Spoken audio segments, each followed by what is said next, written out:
Jadi kalau ketika kita memutuskan untuk melakukan injeksi dan infus whitening, kita harus perhatikan yang pertama, pilihlah tempat atau klinik yang menggunakan produk-produk yang original.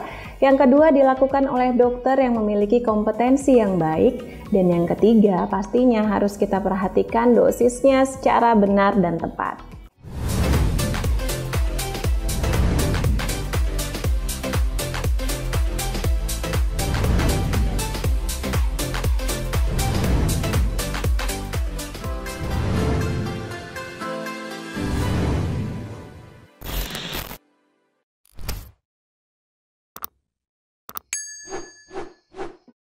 Lagi-lagi serba whitening dan ini selalu menjadi perbincangan yang menarik untuk kita. Kenapa? Sebenarnya bukan karena putih itu cantik, tetapi bagaimana kita ingin mendapatkan kulit yang sehat dan tubuh kita pun juga ikut sehat.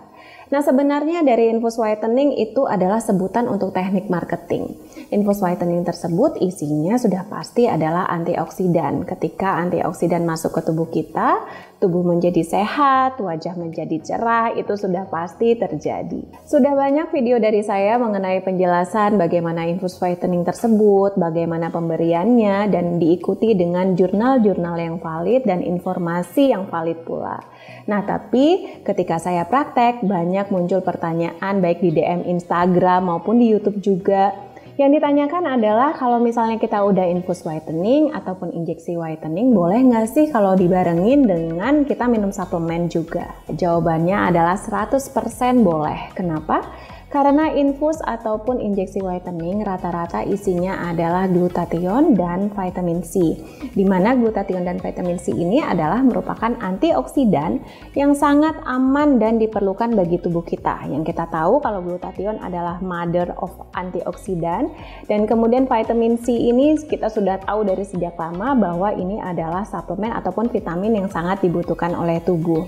Dan ketika kita melakukan infus whitening 1 minggu sekali dan kita selingi dengan pemberian suplemen whitening dengan dosis yang sesuai, sebenarnya ini tidak masalah sama sekali dan justru bagus untuk menangkal radikal bebas yang masuk ke dalam tubuh kita.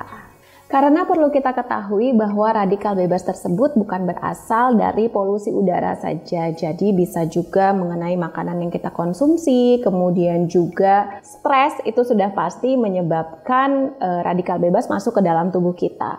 Jadi ketika kita melakukan infus whitening 1 minggu sekali dan dibarengi dengan minum suplemen setiap harinya, justru ini sangat baik sekali untuk tubuh kita. Tetapi yang harus dipastikan adalah bahwa antioksidan yang digunakan untuk injeksi, infus whitening, ataupun suplemen tersebut adalah antioksidan yang aman, sudah BPOM, dan kemudian dikeluarkan oleh klinik yang resmi dan juga dipantau oleh dokter yang berkompeten.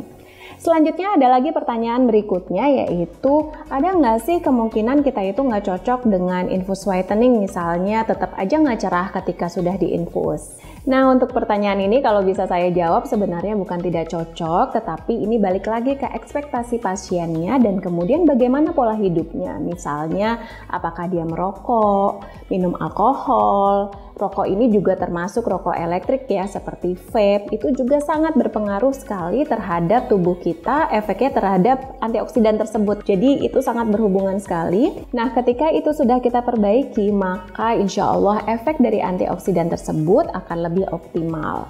Dan ada juga sebenarnya bukan tidak cocok, tetapi dia sensitif terhadap salah satu kandungan dari glutathione atau vitamin C tersebut.